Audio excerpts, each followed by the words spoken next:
তিনি কিন্তু হাত তুলে বলেছিলেন, আল্লাহর কাছে রেখে গেলাম, সবে দিলাম, সে সারা জীবন ভালো থাকবে।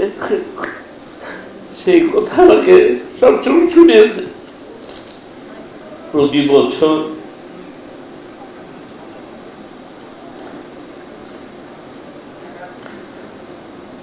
আমার মায়ের মৃত্যু দিবস পালন করতেন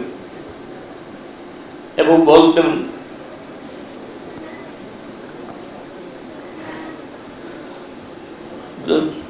তুমি জীবনে কখনো কষ্ট পাবা না, ভালো থাকবা, তোমার মায়ের দোয়া আছে। আমি ছবিতেও দেখি নাই যে আমার মা কেমন ছিল। মা দিবসের প্রচলন শুরু হয় প্রথম প্রাচীন দেশে। সেখানে প্রতি বসন্তকালে একটি দিন দেবতাদের মা রিয়া, যিনি ক্রোনাসের সহধর্মিণী, তার উদ্দেশ্যে উদযাপন করা হতো। সেই ধারাবাহিকতায় আমাদের দেশে বিলম্ব হলেও এটা চালু হয়েছে। অত্যন্ত ধন্যবাদ। আমি খুব মনোযোগের সাথে শুনছিলাম যে সন্তানদের প্রতিক্রিয়া। কিন্তু আমার দুর্ভাগ্য, আমি হিসাব করলাম প্রায় ৭৫ বছর আগে আমি মা হারিয়েছি, অর্থাৎ খুব শিশুকালে। আমার কোনো স্মৃতি আমার মনে নেই। আর ওই সময় ছবি তুলে রাখারও যুগ ছিল না, কাজে আমি ছবিতেও দেখি নাই যে আমার মা কেমন ছিল। ১, ২, ৩ ঢাকায় জমি জিতে নিন ১০০% ক্যাশব্যাক সহ ২০ কোটি টাকার পুরস্কার। এই যে মায়েদের প্রতি সন্তানের ভালোবাসা এবং সন্তানকে গড়ে তোলার জন্য মায়েদের যে প্রচেষ্টা, সেটা আমি ব্যক্তিগতভাবে না দেখলেও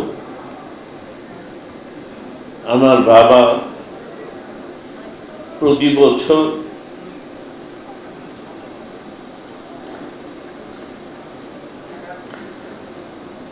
আমার মায়ের মৃত্যু দিবস পালন করতেন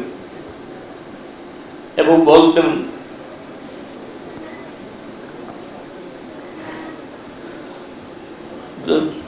তুমি জীবনে কখনো কষ্ট পাবা না, ভালো থাকবা,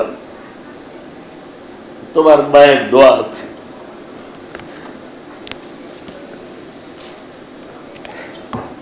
আমার বাবার মুখে শুনেছি, আমার মা যখন বলেছেন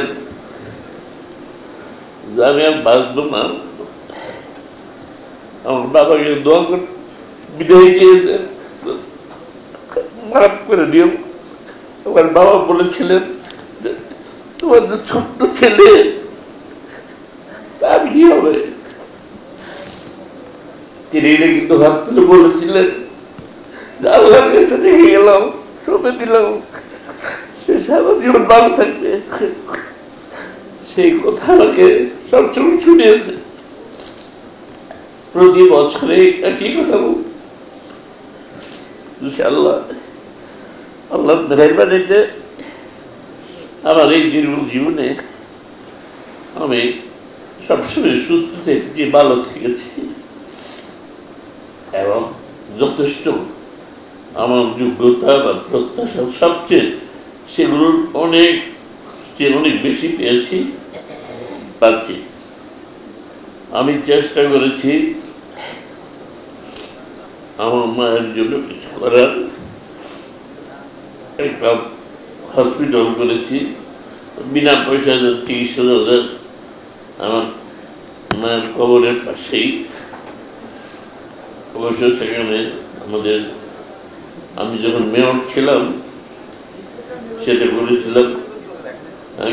তখনকার সিটি কর্পোরেশনের একটা প্রকল্প ছিল ইন্টারন্যাশনাল, ছয়তলা বিশাল হসপিটাল আমার মায়ের নামে করেছি, মায়ের জমিতেই